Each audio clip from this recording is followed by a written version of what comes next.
welcome back. Another video brought to you by your one and only Literary Pharaoh. Man, these cold showers that I've been taking have been a game changer for me. Not necessarily a game changer, I'm always full of energy, but it's really waking me up in terms of my brain function. I just feel it. I feel more alert. I'm more mentally astute. And my concentration levels feel more intense.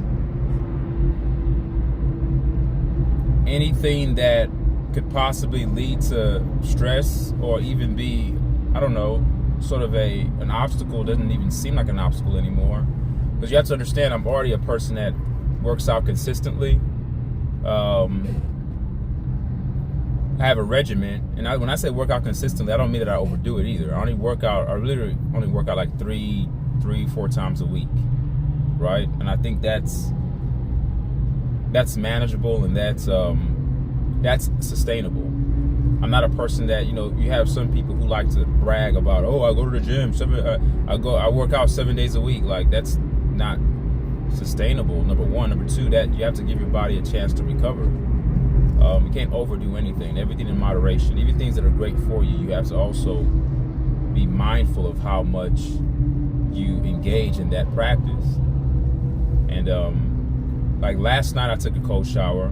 This morning, I didn't even need to take a shower because I didn't work out. Today's Thursday. My workout days are Monday, Wednesday, Fridays. But lately, me and my wife have sort of changed things up. We go running on Monday, Wednesdays in the mornings, early in the mornings, around 3 something in the morning.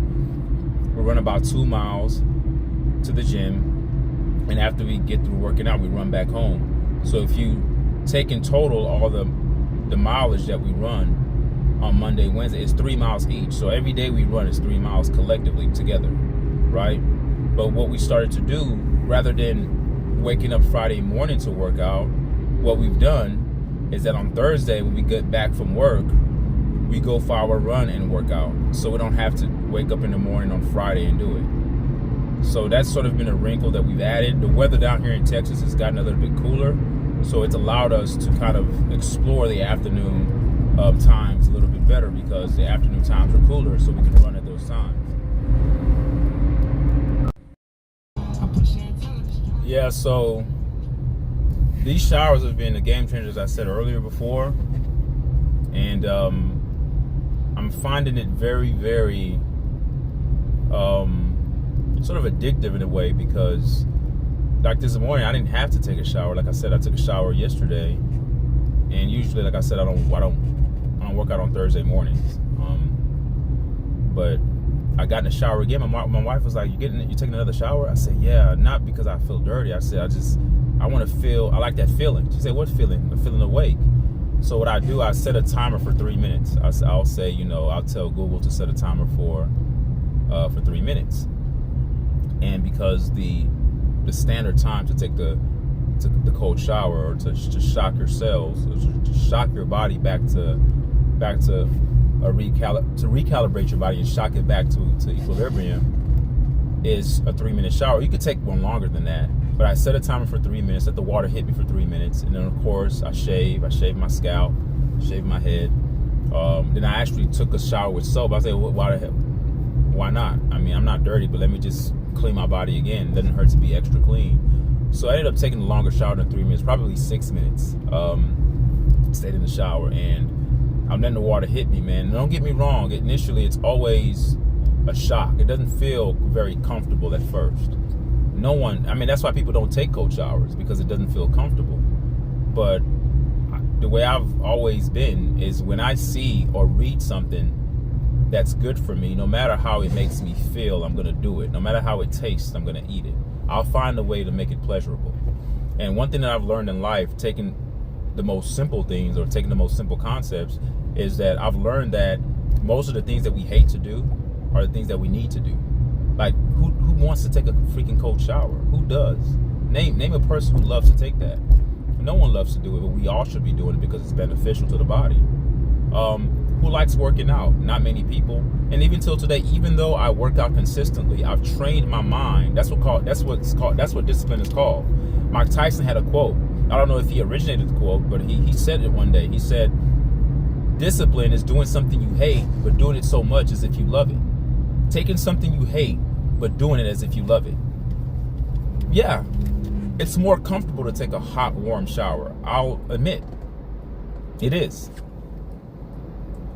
It's more comfortable, but that's what's wrong with our human side. That's what's wrong with human psychology. Number one, is that we naturally are leaning toward things that are comfortable, but I think our brains have been hacked in a way that it's caused some sort of a shift where we lean to the things that destroy us based upon the simple principle of comfort. So we eat comfort foods, which are not good for you, but they're called comfort foods. They even have it. Go look on the internet, type in comfort foods, you'll see a bunch of junk food. We call it comfort food because we've become emotional eaters. Though we are emotional beings, we can't be led by our emotions. And then we tend to lean to things that make us feel good because life is so stressful. Going to work every day, paying bills, if you have children, there's always challenges in life. You know, you can get into a car accident while driving to work, or someone could rob your house, someone can steal from your car. I mean, we live in a world, life happens. You know, lives, right? Things happen, right? So with all those things going on with people, especially news every day, we're inundated with so much negativity that, you know, even with the thing with the government shutdown, everything that we're hearing about, it's a low vibrational output that we're getting, that's being emitted, and we end up listening to it, channeling our frequency and merging it with those negative narratives. And if you co-merge the two, amalgamate the two, what happens is that you end up putting yourself in the same low vibrational state that the media or that the messaging is putting forth. So if the message is low vibrational and you concede to it, concede means you're listening to it. You don't even have to agree. If you just concede to it. That's why I tell people all the time, I don't even listen to news. Not that I'm trying to avoid negative things or I'm trying to live under a rock. I know negative things exist, but I don't need to hear it. I don't need to hear it. It's sort of like, I know murdering exists, but I don't need to watch murder every day. You know what I mean? So it just depends on what you're going to put your focus on. And so a lot of times as human beings, we've already built a sort of a self-preserving mechanism that pushes us to have a higher propensity and a proclivity to lean towards things that are more comfortable. So we've shunned away from the things that are great for us. And it just coincidentally, the things that are great for us seem to be the most uncomfortable things. But we need to get to a mind state that doing the most uncomfortable things are the greatest things to do, are the best things to do. Childbirth, for instance, let me go there. I'm not a woman. I've never given birth to anybody, but I know as women out there, we know that having a child is not something that's easy. Your body morphs, it changes. You go through hormonal changes. Everything's shifting. Your whole anatomy is being, manipulated in a way, and your body changes, and then you have to push out this baby, and that process can be very, very painful and tiring. It's not comfortable. Most pregnancies aren't comfortable. But guess what's being produced out of that discomfort? A child. So in life, just look at the simple things in life. And I've said this plenty of times before on my channel. The only way to break out of the matrix is to look at the simple things and how they work. All right? If you know that most of the things that are good for you are things that you don't naturally want to do, it means that you need to reprogram your brain to start to do the things that you don't want to do. And then you'll yield the benefits from those things you don't want to do. See, when I get in a cold shower, as uncomfortable as it is, of course initially it's uncomfortable, but it does get comfortable later. The feeling that I get is much greater than the feeling I get from a hot shower. So I'm looking past the path. I'm looking past the means to get to what I need to get to. So if my goal is to achieve something, I'm willing to sacrifice comfort to get to the feeling of having the energy that I have, or having that spark that I need, or that mental focus that I need when I go to work, as I'm going to work right now in the morning. Because my wife asked me, she was like, "You taking another shower?" Because she's surprised. I normally don't take showers in the morning on Thursdays. I just get up, wash my face, brush my teeth, put on my deodorant, and do whatever I need to do. But I don't get in the shower and take a shower with soap. I don't do that. But she was shocked because I'm like, she's like, "You don't normally." I was like, "Yeah, but I want that feeling." She said, "What feeling?" I said, "The cold shower feeling." She gave me this look like, "Oh my God, here he goes again." My wife is not touching that cold water. If I splash cold water on my wife, she'll probably divorce me. She cannot stand cold water. So I told her, I made a joke with her yesterday. I said, "Man, if we ever lose hot water, let's say we didn't pay the water bill and they shut off the hot water system." I said, "I'll be the only one in this house that will be able to take a cold shower because none of you guys are willing to do that." And she started to laugh. I said, "That's the truth. You know, that's the truth." But yeah, the feeling is good.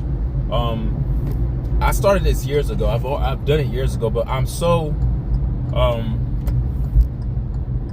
I don't know what you want to call me, but what do you want to call me? I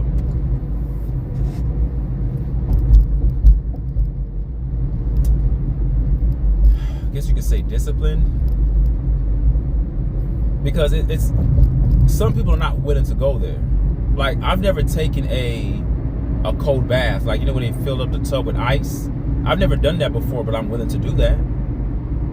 I'm willing to do anything that I know would be good for me. And some of you guys are like, "Hell no, I'm not soaking myself." But athletes do it. I'm an athlete. I mean, I'm not a professional athlete, but I'm athletic. I mean, I stay in shape. Why not? Why not? You see, once you start living in that realm, once you tap into that realm of discipline, and you're so hyper focused on doing the right things that's going to help your body, you're willing to go the extra mile and push the envelope a bit and extend your challenges. What do I mean by extend your challenges? As humans, we always evolve. We either evolve or devolve. You either get worse or get better. You don't stay the same. Nothing stays stagnant. You either improve or you regress. So if I'm already on the trajectory of always trying to find out things that are going to be good for me, it's common sense. It's common sense to continue to find things that I can excel at and look for stronger or more intense challenges. And one day I would love to do the cold tub, when you sit in a cold tub. Yeah. Can I do it? I know I can, because I'm used to taking cold showers now. Now, to jump from never taking a cold shower in my life to a cold tub, that's insane. But I'm used to the cold showers. And it's weird because I want to say something. It's not, you would think that taking a cold shower would make you sick, but it doesn't.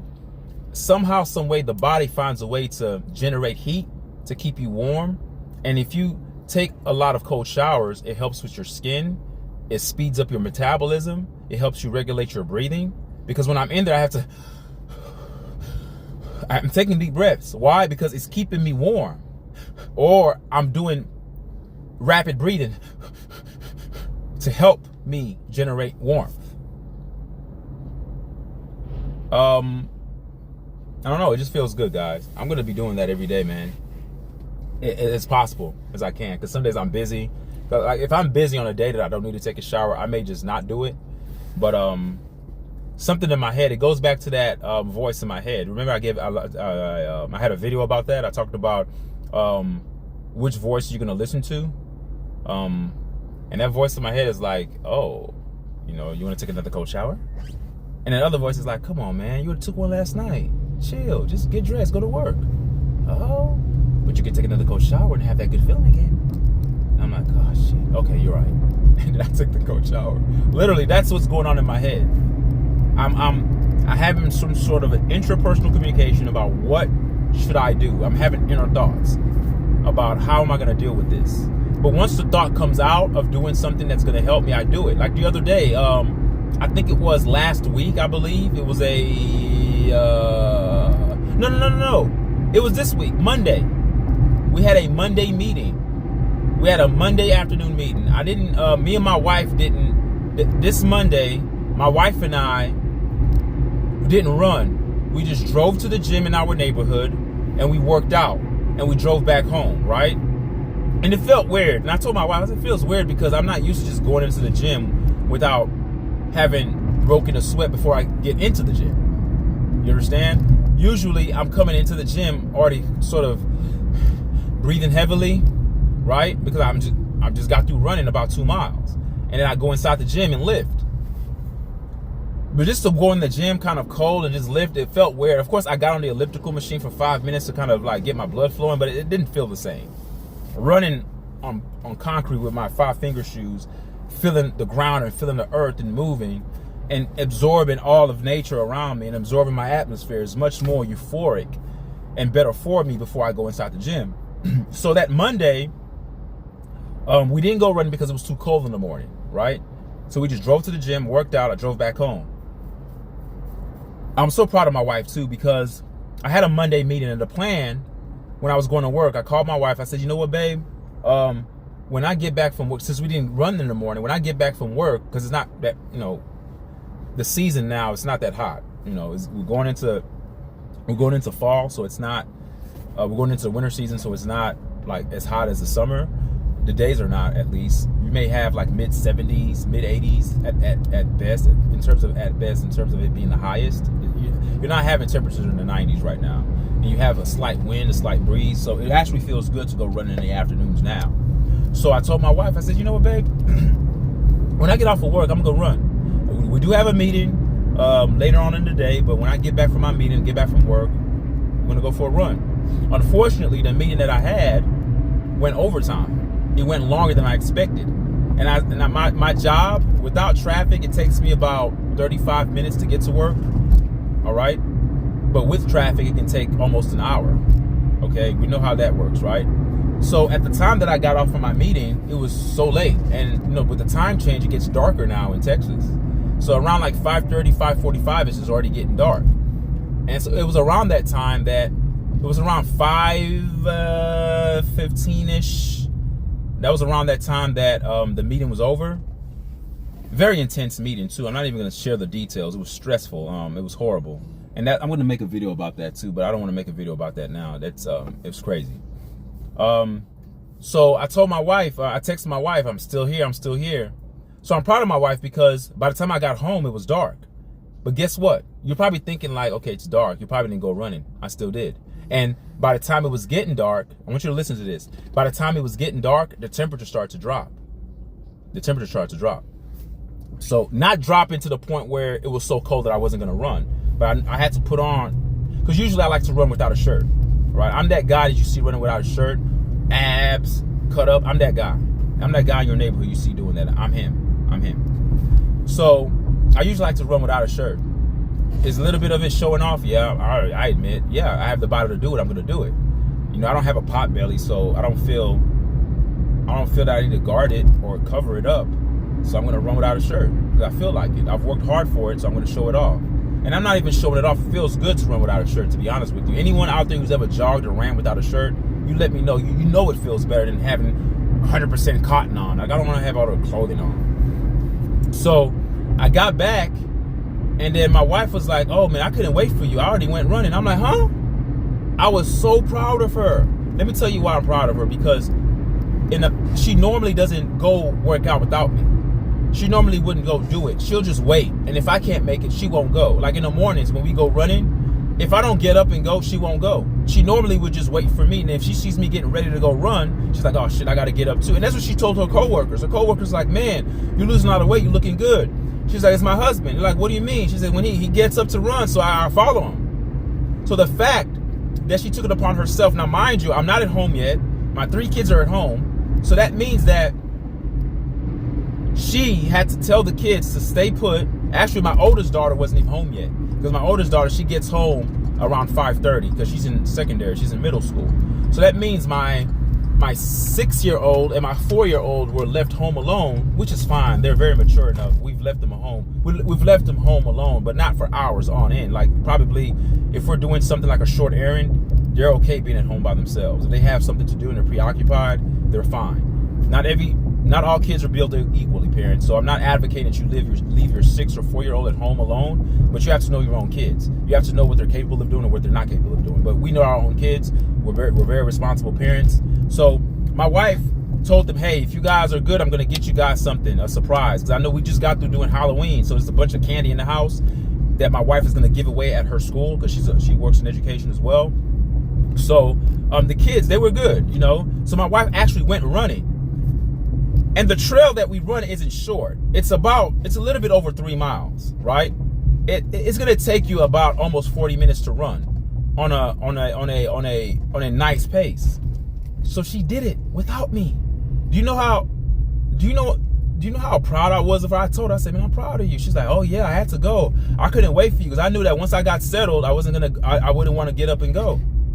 So that means that as a God that I am, as the architect of my own reality, I have created my own reality. You say, what are you talking about, literary fair? What do you mean I created my own reality? Well, most men who work out, who stay fit, want to marry a woman who works out and stays fit.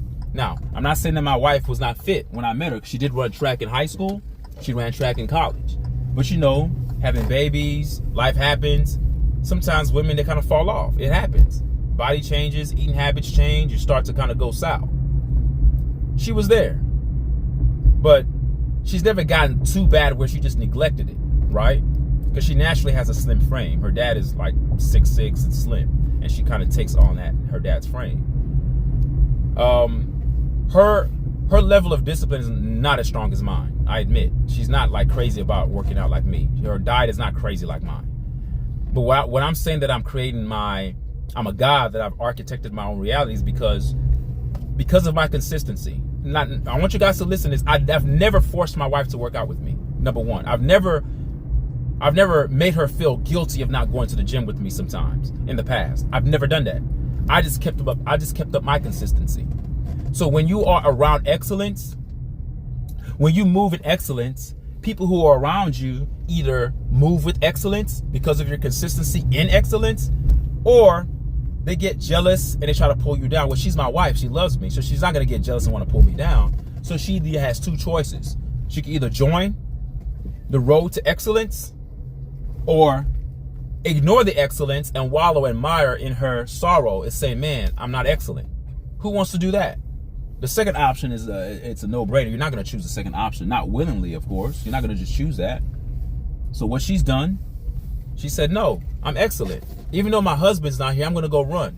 That, to me, is my influence. Yeah, I'm going to say it. This is not me tooting my own horn. This is just science. This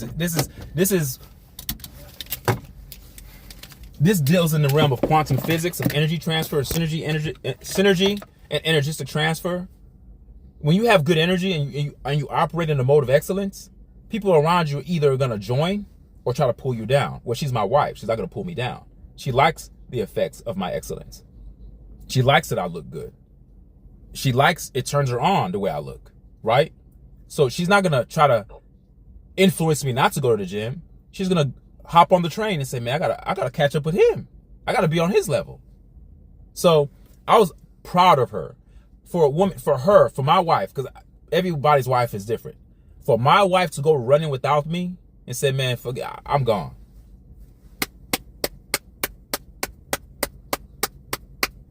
That was amazing, babe. You did good. I'm so proud of you. So yeah, man. So that's what I'm about, man. I'm about doing things that I know are gonna improve me, no matter how it makes me feel. I don't give a F about comfort. I've trained myself to make uncomfortable situations comfortable, because the outcome of being in an uncomfortable situation outworks or overrides the feeling I get from seeking comfort. Seeking comfort almost puts you in a state of lethargy. It actually devolves the evolutionary process, because you're not pushing yourself to go outside those normal boundaries that have been already set. You understand? Only eating once a day, or going on a long intermittent fast, increasing your autophagy, that's good for you. Your body's cleaning itself out. Your cells are regenerating. I mean, there's science behind this, folks. I'm not just doing this just to do it. But yeah, that's what I wanted to share with you guys today. Leave a comment, tell me what you guys think. And until next time, peace. And remember, your health is your wealth. Peace.